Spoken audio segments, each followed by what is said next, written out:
Where's the wealthiest place in the world? It's not China, it's not Dubai, it's the graveyard. Because in the graveyard, you will find inventions never invented, businesses never erected, songs never sung, books never written, ideas never nurtured, people never realized. But you wanna know something else? You're not in the graveyard, yet. We get one life, and every passing moment, we will never get back again. The problem is, you think you have time. Stop wasting your life.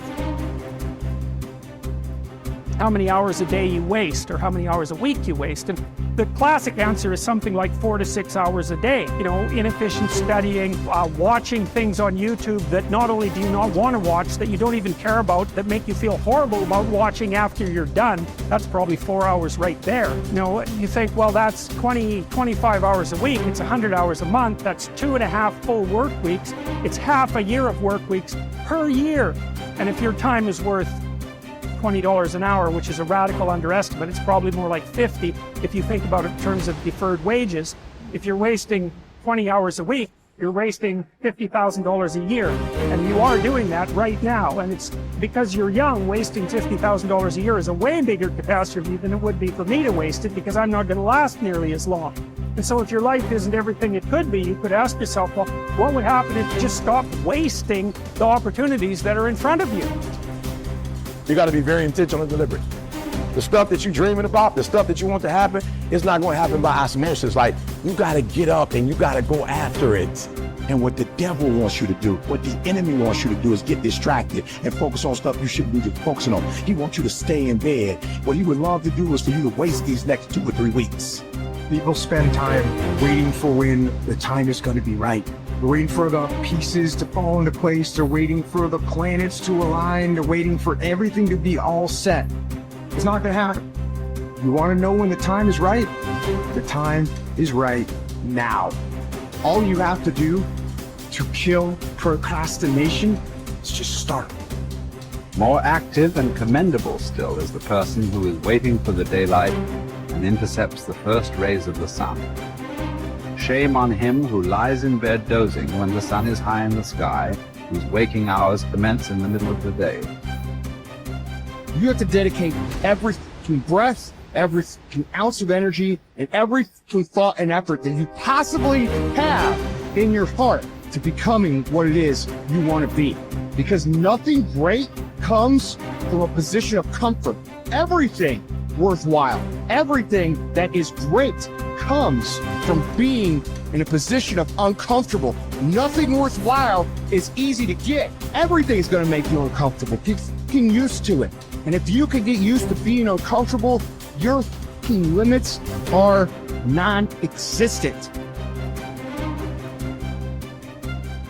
Everything strives to become all it can possibly be, and that striving to become is what discipline is all about. Disciplining ourselves to fulfill our natural potential to become all that we can be. And finally, discipline attracts opportunity. Opportunity is always looking for ambition and skill in action. Discipline taps the unlimited power of commitment. The human will in action, driven by inspiration, enticed by desire, tempered by reason, guided by intelligence, can bring you to that high and lofty place called the good life. Discipline, those unique steps of intelligent thought and activity that put a lid on temper and a faucet on courtesy, that develop positive and control negative, that encourage success and deter failure, that design lifestyle and control frustration, that enhance health and curb sickness, that promote happiness and manage sadness. Discipline, the start and the continuing process that brings all good things. And remember, anyone can start the process. It's not if I could, I would. It's if I would, I could. If I will, I can. So start the new process. You can begin a new habit no matter how small it is. Small isn't important. Whether or not you start and whether or not you continue are all that is important. And don't be deluded by an affirmation. Only affirm what you are truly prepared to do. Many of us delude ourselves with our words into believing that we're making changes and making progress, when in fact our daily activity is taking us in the exact opposite direction of our affirmations. Why would you walk in the opposite direction of your dreams? The man dreams of wealth and walks daily towards certain financial disaster. The man wishes for happiness and thinks the thoughts and commits the acts that take him to certain despair. So to have a prosperous life, start a prosperity plan. To become wealthy, start a wealth plan. Remember, you don't have to be wealthy to have a wealth plan. A person with no means can have a rich plan. If you are ill, start a health plan. If you don't have energy, start an energy plan. If you don't feel good, start a feel-good plan. If you're not smart, start a smart plan. If you can't, start a can plan. If you haven't, start a have plan. Anyone can. Even a bad person can start hearing good messages and reading good books.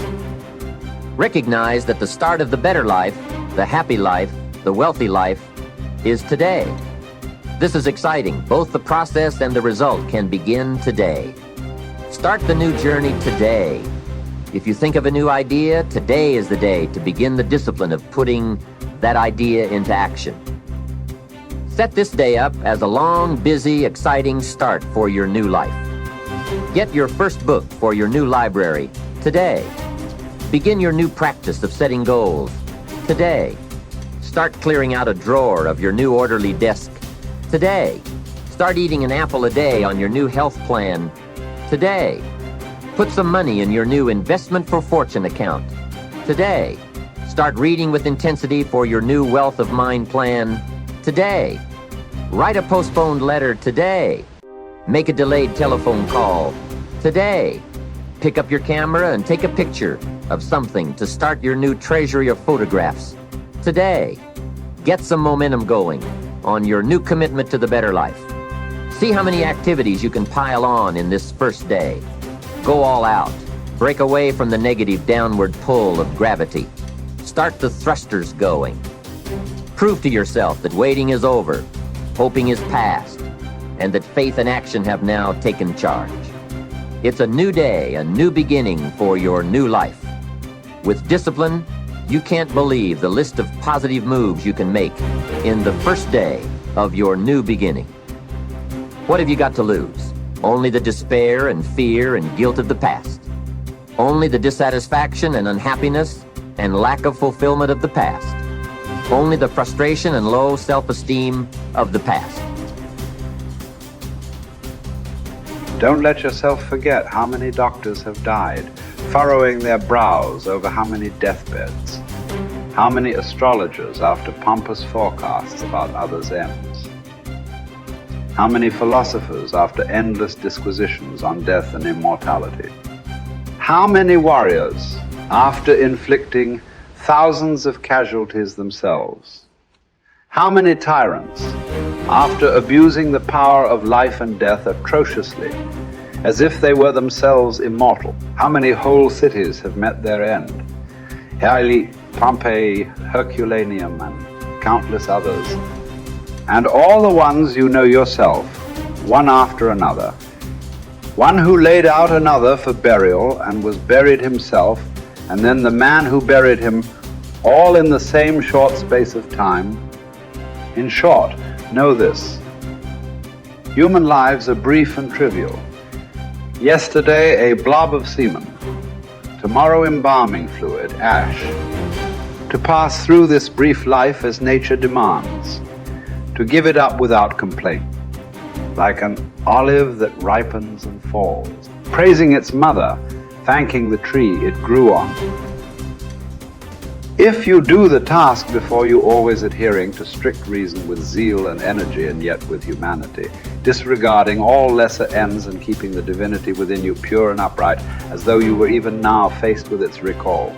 If you hold steadily to this, staying for nothing and shrinking from nothing, only seeking in each passing action a conformity with nature and in each word and utterance a fearless truthfulness, then the good life shall be yours. And from this course, no man has the power to hold you back. Soon you'll be ashes or bones, a mere name at most. And even that is just a sound, an echo. The things we want in life are empty, stale and trivial. Dogs snarling at each other, quarreling children, laughing and then bursting into tears a moment later. Trust, shame, justice, truth, gone from the earth and only found in heaven. Why are you still here? Sensory objects are shifting and unstable. Our senses dim and easily deceived. The soul itself a decoction of the blood. Fame in a world like this is worthless. And so, wait for it patiently, annihilation or metamorphosis. And until that time comes, what? Honor and revere the gods. Treat human beings as they deserve. Be tolerant with others and strict with yourself. Remember, nothing belongs to you but your flesh and blood, and nothing else is under your control.